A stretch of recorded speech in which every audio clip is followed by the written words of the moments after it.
1 से लेकर के 7 जनवरी तक राजस्थान डोज का भी रिवीजन होगा और राजस्थान करंट अफेयर्स का भी रिवीजन होगा। इसका मतलब राजस्थान की करंट, ज्योग्राफी, हिस्ट्री, कल्चर सभी का रिवीजन मैं लेके आने वाला हूं। तो पहली आती है मेरे दोस्तों, मूसी रानी की छतरी कहां पर है।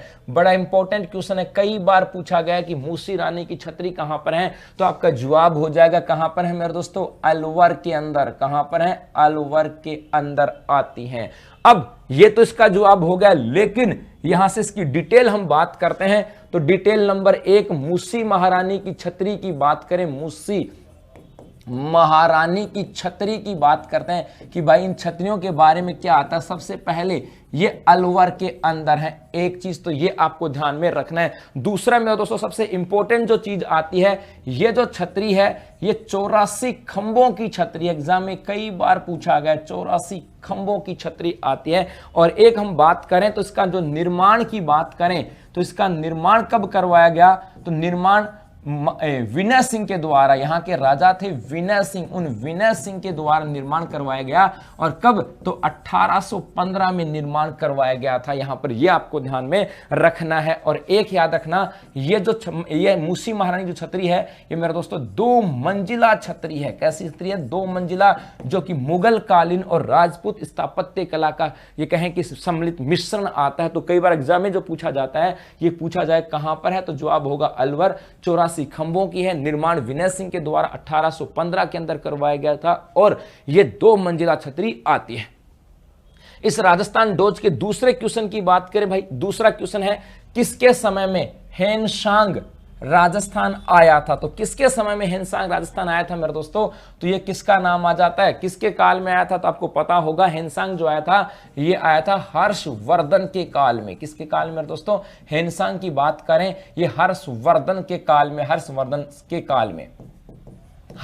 के काल में आया था। अब इनकी भी थोड़ी सी डिटेल हम लोग देख लेते हैं। यहां पर किसकी बात करें मेरे दोस्तों, नंबर 2 हेनसांग की बात करते हैं। हां जी मेरे दोस्तों, हेनसांग ये था कहां का, चीनी यात्री था। क्या कहां का था, ये चीनी यात्री था। और इस चीनी यात्रियों की बात करें, प्रिंस ऑफ ट्रेवलर्स कहा जाता है, इसका एक नाम आता है, उपनाम प्रिंस ऑफ ट्रेवलर्स। ये आपके फर्स्ट ग्रेड में पूछा हुआ क्वेश्चन है। प्रिंस ऑफ ट्रेवल्स किसे कहा जाता है, आरएस के एग्जाम में पूछा गया है और अधीनस्थ बोर्ड के अंदर पूछा गया हुआ क्वेश्चन है कि प्रिंस ऑफ ट्रेवल्स किसे कहा जाता है, तो हेनसांग को कहा जाता है। एक यदि हम बात करें भाई ये किसके शासनकाल में आया था, तो ये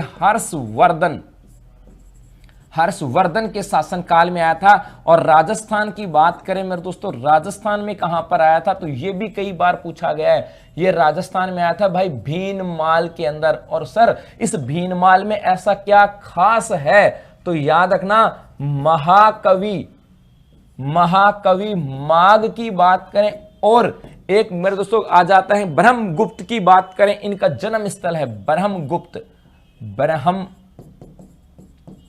ब्रह्मगुप्त की बात करें, इन दोनों की जन्म स्थली है। और इसी जन्म स्थली के लिए मेरे दोस्तों ये जो हेनसांग है कहां पर आया था, भीनमाल। और भीनमाल कहां पर है, तो आपका जवाब होगा जालोर। कहां पर है, जालोर के अंदर। और एक इनसी हेनसांग की पुस्तक भी आती है भाई, एक इनकी पुस्तक भी आती है, ये भी कई बार पूछा जाता है। CU की पुस्तक का नाम क्या है, CU की। तो ये फर्स्ट ग्रेड के लिए, आरएस और अधीनस्थ बोर्ड के सभी के लिए इंपॉर्टेंट है मेरे दोस्तों। उसके बाद राजस्थान डोज का तीसरा क्वेश्चन, राजस्थान के प्रतिहार वंश के संस्थापक हरिश्चंद्र की राजधानी क्या थी। तो देखो यहां से आपको बता दूं, यहां से यदि हम प्रतिहार वंश की बात करें, किसकी बात करें मेरे दोस्तों, प्रतिहार वंश की बात करें, तो इसका जो संस्थापक था, ये संस्थापक किसको माना जाता है भाई, संस्थापक की बात करें तो ये माना जाता है हरिश्चंद्र को। किसको भाई, हरिश्चंद्र को। और हरिश्चंद्र की राजधानी जो थी मेरे दोस्तों वो थी मंडोर। राजधानी क्या थी, मंडोर। लेकिन इस प्रतिहार वंश के वास्तविक संस्थापक की बात करें तो वास्तविक संस्थापक किसे माना जाता है भाई, तो उसका जवाब हो जाएगा नागभट्ट। क्या नाम होगा मेरे दोस्तों, नागभट्ट प्रथम जो है ये इसके वास्तविक संस्थापक माने जाते हैं। उसके बाद में यहीं पर आ गया। उसके बाद चौथे क्वेश्चन की बात करें, चौथा क्वेश्चन है, डाबड़ा कांड किस क्षेत्र के किसानों से संबंधित है? हाँ जी मेरे दोस्तों, डाबड़ा कांड किस क्षेत्र के किसानों से संबंधित है? तो याद रखना ये जो है संबंधित है नागौर क्षेत्र से संबंधित है। और नागौर में कहां पर? डीडवाना। कहां पर मेरे दोस्तों? नागौर के डीडवाना। ठीक है, अब इसकी भी मैं थोड़ी सी चर्चा कर लेता हूं भाई, इसकी मैं थोड़ी सी चर्चा कर लेता हूं। और क्या आता है अपना? डाबड़ा कांड नंबर 4। किसकी बात करें मेरे दोस्तों? डाबड़ा कांड की बात करते हैं। हां जी मेरे दोस्तों, हम बात करते हैं डाबड़ा कांड की। डाबड़ा कांड की यदि हम बात करें, समझना यहां से, ये जो डाबड़ा कांड है इनका संबंध कहां से आता है? डीडवाना से। इनका संबंध कहां से है? डीडवाना। और ये डीडवाना कहां पर है? नागौर के अंदर। कहां पर है मेरे दोस्तों? नागौर के अंदर आता है। अब यदि हम इसकी बात करें तो समझना यहां से, घटना है 13 मार्च की। घटना है 13 मार्च 1947 को। इस डाबड़ा के अंदर एक सभा हो रही थी। और यह सभा किसके घर के अंदर हो रही थी? तो जो घर आता है मेरे दोस्तों, आता है चौधरी पन्ना लोम रोड का नाम आता है। चौधरी पन्नाराम लोम रोड। हाँ जी, आपको देखो एक क्वेश्चन और याद हो गया।